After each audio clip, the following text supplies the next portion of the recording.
Science offers many of those answers in a timely moment of entertainment and enlightenment. We hope you'll tune in. For more information about A Moment of Science or to download our latest podcasts, visit us at amomentofscience.org. Listen weekday afternoons at 5:45 on KSJE. Sure, the 90-Second Naturalist is all about animals and plants, but it's also about us humans. After all, what creature is more amazing? We're the most creative and destructive, intelligent and foolish, loving and hateful beings on Earth. And we've come to have a significant effect, good or bad, on everything we touch. I'm Thane Maynard. Tune into the 90-Second Naturalist and find out how we're interacting with the natural world today. Listen every weekday afternoon during the KSJE Evening News at 5:30. This program is supported by San Juan Health Partners Urology, providing a wide range of personalized services for the whole family, including children. Our caring professionals are dedicated to helping meet your urology health needs with skill, experience, and service you need. For a complete listing of our services and to learn more, visit sanjuanhealthpartners.com or call 505-609-6300. San Juan Health Partners Urology, a division of San Juan Regional Medical Center.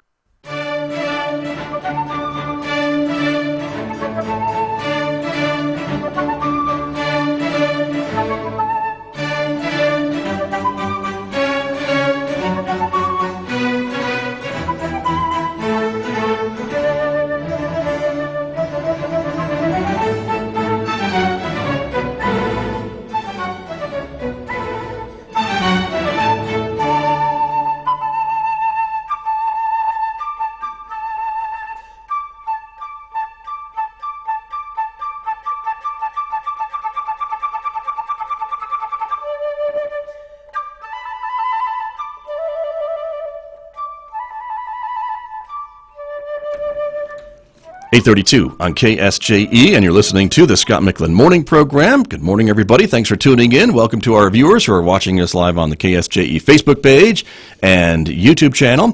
Again, outside our studios here at San Juan College, it's 29 degrees with winds out of the east at 10 miles per hour. Our weather forecast, we're expecting snow flurries off and on this afternoon, the high 36 in Farmington, 32 overnight.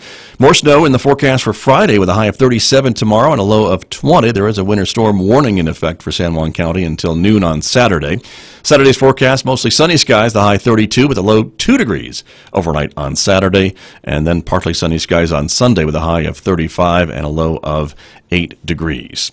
I'm Scott Michlin. My guest on the radio this morning from San Juan County. San Juan County Manager Mike Stark is here. Good morning once again. Good to have you here. Good morning, Scott. Thanks for being here. And also Commissioner Jim Crowley is here from District 3. Good morning to you, Commissioner Crowley. Good morning, and thank you for inviting us. You bet. It's great to have all of you here this morning in our studio to talk to our listeners and viewers about things that are going on at the county. And the one topic that I also wanted to ask you both about is of importance, I think, to a lot of folks, and that is the future of the San Juan Generating Station. And once again, we go back to Santa Fe because there's a piece of legislation, about 80 pages or so, called the Energy Transition Act, if I'm not mistaken, and it talks about how P&M could maybe help to close that plant and help their ratepayers to pay for some of the costs involved with that, but also maybe give San Juan County some money to retrain some of the workers who are going to lose their jobs at both the plant and the mine, and also maybe try to build some replacement power in this part of the state. And did I get at least half of that right? More or less? Yes. Really? Okay. Wow. Well, that's... So I was asked by the Association of Counties director and about, do you have a feeling about this? And so I gave him just my immediate kind of bullet points about what it is. Well, since then we've actually had some analysis done, and in the analysis to look at it, it really is a bailout bill for P&M. And but what I told him in short was there's some issues. They talk about replacement power being up to 450 megawatts, but there's not a guarantee. They could put 50 in and say, well, we're still up to, and we need some guarantees because we have the tax base that we need to make sure is covered. A couple of the things, there was CO2 emissions limits, and so it's hard to know, because obviously I'm not a scientist, if there is the kind of limits on CO2, can you even burn coal now? Right. And then is it lawful for them to make a restriction for that? And so that would be maybe the idea that perhaps even if P&M goes away, there's another buyer out there that might want to run that coal plant because it's still a viable, at least in some people's minds, coal plant for the next 20 years. Yes. Gotcha. And so I don't know the formulas to that, but either way you look at it, that's part of what's going on there. So then the next part I kind of like is, okay, so maybe it even goes to a step farther. If there's natural gas generation, does that CO2... Would that impact? Right. Yes. I see. Could you not even do that? Okay. Because there are some who, in this pendulum swing, want to eliminate any fossil fuel production at all. Sure. And part of this bill is also what, the plan to get the state onto mostly renewables by the year 2040 or something? Is that the timeline that I'm remembering? There's some steps, and I don't remember exactly what they are. But to move in that direction, certainly. Yes. So the other thing is there's some economic development dollars, but it's totally out of our control. It's in the state's control. Or it's somebody's unnamed. Control. Oh, all right. Yeah, maybe it is the state. Okay. I mean, of the 87 pages, it is such a weirdly worded and limiting bill. So it does a couple other things. The transition cost being paid by ratepayers. So you've got P&M customers all throughout the state, and part of this is the securitization of the unpaid off debt that was incurred at the plant when they did an upgrade on their pollution control measures. Those multi-million-dollar things that they did to... 600 and maybe 60, I don't remember the exact figure, but 660... That debt is still out there. So 300 and something of it is still out there. Okay. It depends on what day you ask them. Okay. And so it was 310, and then it was 350 or 60. And so either way, that debt was planned to be paid off over the next 20 years with a plant that was designed to be viable to 2053. And so in 2015, and Mike Starkin kind of helped me with this a little bit, P&M said we need to close down 2 of the 4 units. They came in and did that, and we had some discussion with regard to that. We had a lot of discussion with P&M, and this community supported P&M and the coal-fired generating station for over 40 years. And right. So back then they came to the various entities here and said, listen, we need to close 2 of the units. But if we do that, the remaining units will stay in place for over 20 years. They said 2 decades.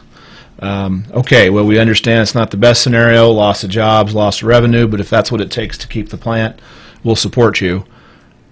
A year and a half later, they turn around without notice to anyone up here and submit an IRP to the Public Regulation Commission to close the plant in 2022. So it was a complete shock to everyone up here.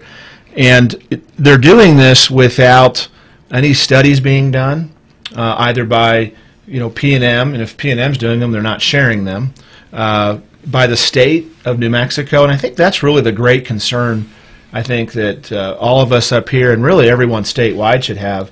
When you're talking about imposing an energy transition act of this magnitude that is essentially saying that all utilities, including co-ops in the state of New Mexico, will be carbon-free by 2040, what is the impact to the local economy here? What is the impact to the state of New Mexico? What is the impact to all of those ratepayers? And what is the impact to our economy? What's being crafted here is a California-type model renewable portfolio standard. Right. That may work for the 5th largest economy in the world. It probably doesn't work real well for the 49th out of 50th ranked economy in the United States, when half of our population is on, close to half of our population is on Medicaid. We've got a very, very low socioeconomic base, and so if we don't study what the impact would be on rates and to the economy of the state as a whole, and then more importantly, this is the Energy Transition Act, but no one's talking about how we're going to transition the Four Corners economy. A few dollars, to Commissioner Crowley's point, are being sprinkled in. No guarantee of replacement power. it's really just a bill with a bunch of empty promises that we're concerned won't pan out well for us and for the entire state. So it's being heard this Saturday in the Conservation Committee, Senate Conservation Committee. It's the first committee. There's a hearing. Bill's being heard in. Right. And so, of course, myself, Commissioner Crowley, and others from the local area in delegation will be at that hearing to make these points, because it's like I said, an omnibus energy bill with a lot of moving parts. A lot of moving parts that are very complex, and a lot of moving parts that, quite frankly, just don't meet what's being described within this bill to others throughout the state. And I have read that there's even some disagreement on the other side, even among the supporters, that there is an environmental group that's not in support of this bill. They don't think it goes far enough, I guess, to penalize P&M perhaps. And so there's a little bit of splinter on the other side as well from some of the folks you would think would support something like this. Absolutely. There's some who very much do not like P&M and any help to them, which would be the securitization of taking that debt and moving it from a shareholder liability into a place where there's a revenue stream guaranteed, places it as a base portion of your electric bill throughout the state and most of the parts of the state. And for them to enact this, it does a couple of other things. One of the biggest things is it bypasses and tells the PRC what they're supposed to do. So the Public Regulation Commission is supposed to assure that customers have affordable and dependable electricity. And that's part of their task under state law. Mm-hmm. And so this ties their hands. And so this bill will either make it quickly or it'll die. And, you know, I'm telling people, well, just pray that this dies, because it's not a clean bill. It has a lot of issues. And the governor wants this on her desk by March 1st. If it's on her desk by March 1st... That's next week. Yes. Yeah. Then the PRC has no control over doing what they're supposed to do. Right. It's become legislated. And so there's issues. I was going to say, that's the other issue along this conversation, is that the PRC has some say in this process, or is supposed to, and they seem to be a little upset, perhaps, or concerned that that's being taken away through this legislation, that they're not able to do their state-appointed tasks of dealing with this process of abandoning this power plant, perhaps, by P&M. I can't speak for exactly where they are, but... but there are two separate things moving, I think, in the same type of direction, but yes, who has authority is maybe what's up in the air. That's part of it, the usurping of the authority of the PRC. Right. The PRC looks at the integrated plan, and it's a 4-year plan, and it says what's going to happen. So they're at the point right now where they have accepted the findings that were heard in a hearing last year. Now they're moving to a place now where they're ready for the next one, because that one's old now, 2 years, and so they have to they're ready to hear the next one. Well, the next one really is the plan for closing, and so it's that fast track that's trying to move. And so, you know, we understand that the pendulum has been pushed to remove coal-fired generation of electricity. And there's some issues there, because, yes, renewables are great. You know, you think about, I've got solar panels on my house, and look, I don't have to pay for near as much, and that meter runs backwards during the day. So 30% of the day, you can, with renewables, provide power. But what do you do with the other 2/3 of the day? Because we don't have battery storage, and so we need that base power. Or we have to have stuff that starts up quickly, which is the natural gas generation, or even diesel. Right. That base power that we've been hearing about, and coal has done that and can do that, but it takes a while to fire up a coal plant. You just can't start and stop it with a switch. That's correct. And so that's the issue with coal necessarily. So P&M in the hearing last summer was questioned about the costs, and so they talked about renewables are a cost of 3 cents per kilowatt hour.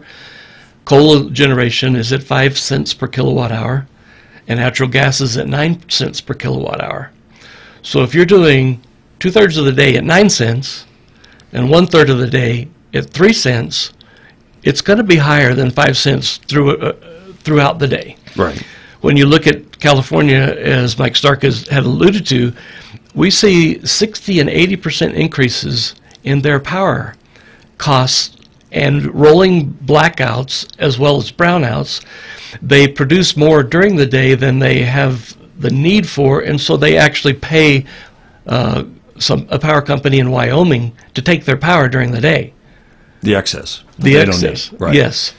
So when you back up and you look, okay, so Arizona looked at a similar, it has a proposition that was 127 in November, correct? Yes. Well, there's a study that they actually did. It was done at ASU by a company. It was just at ASU, Arizona State University. Yes. Okay. So, and it talked about, was it 117% increase in...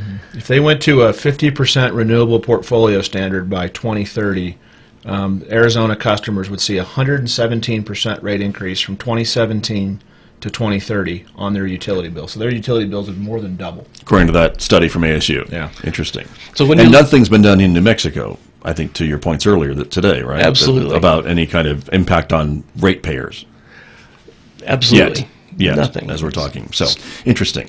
And so you both will be there on Saturday for this hearing. Yes. On this piece of legislation. I'm also understanding that perhaps there's other smaller pieces of legislation that maybe make up the components of this bill that are also moving through the committees at the Roundhouse that may have parts of what this bill tries to encapsulate in one omnibus bill, but smaller pieces of legislation. Are you watching those too? Yes. Are they any more tolerable than what you're finding in this one?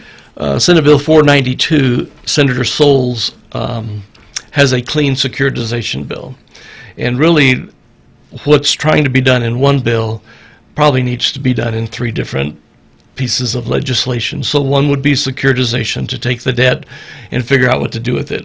And that's for PNM to figure out for their ratepayers and yes, and what have you. Okay, and because they are a monopoly, but they're a regulated monopoly. Right. They're still guaranteed their 9.5% profit at the end of the year. So right. Then there's not a bad deal. No, it is not. No. So if you can take this as a cost and you put it back in to the cost of doing business, and now we add the cost of creating new facilities, then now we have another capital right cost. One of the good things it does for them is it will lower their interest rate down to a state rate, which is about 3.5%, from say 9 to 3.5. So that might be of some benefit, but part of the analysis of this needs to understand, how does this play out in dollars and cents, particularly with such a low economic population.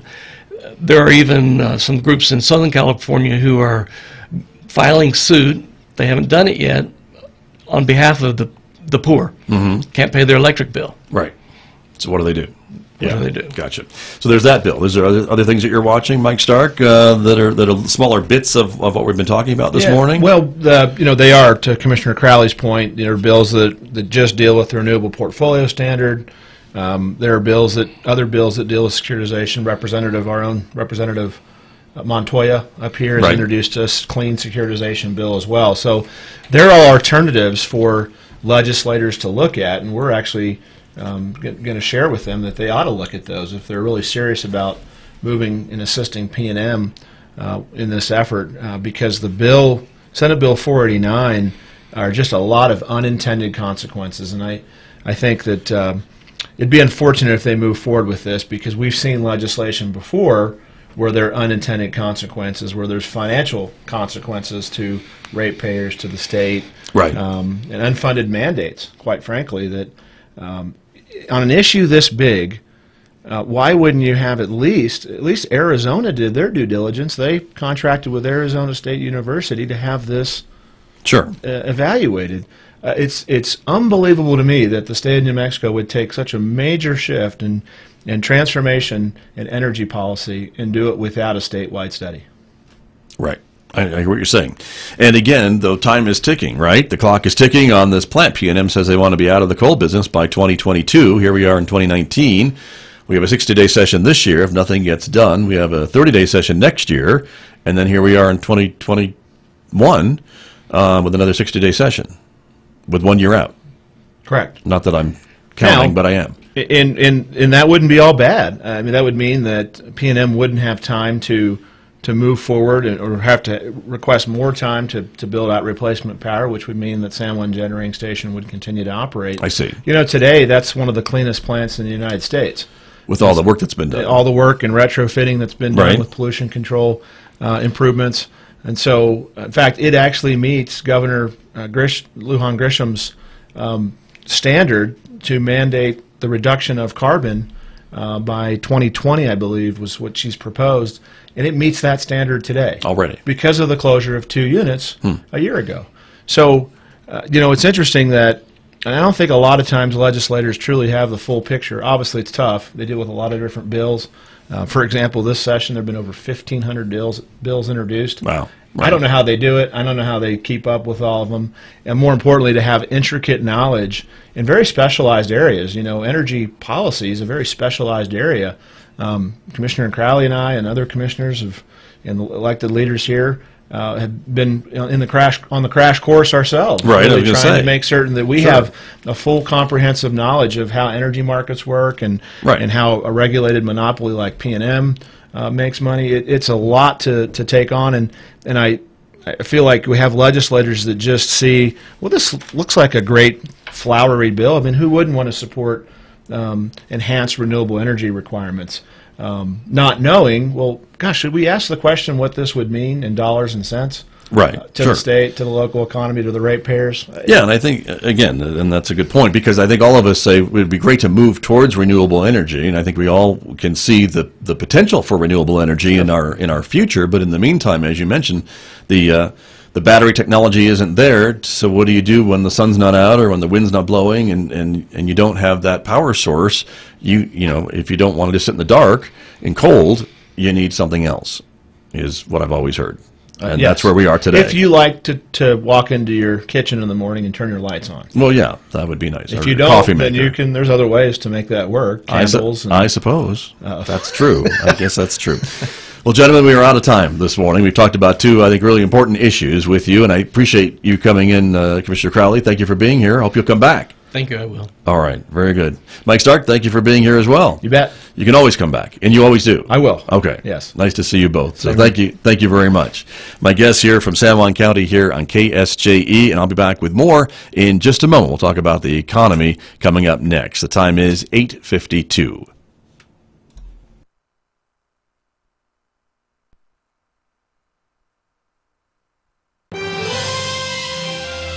Turned out by one royal husband, the King of France, Eleanor of Aquitaine married his rival, Henry Plantagenet, the future King of England.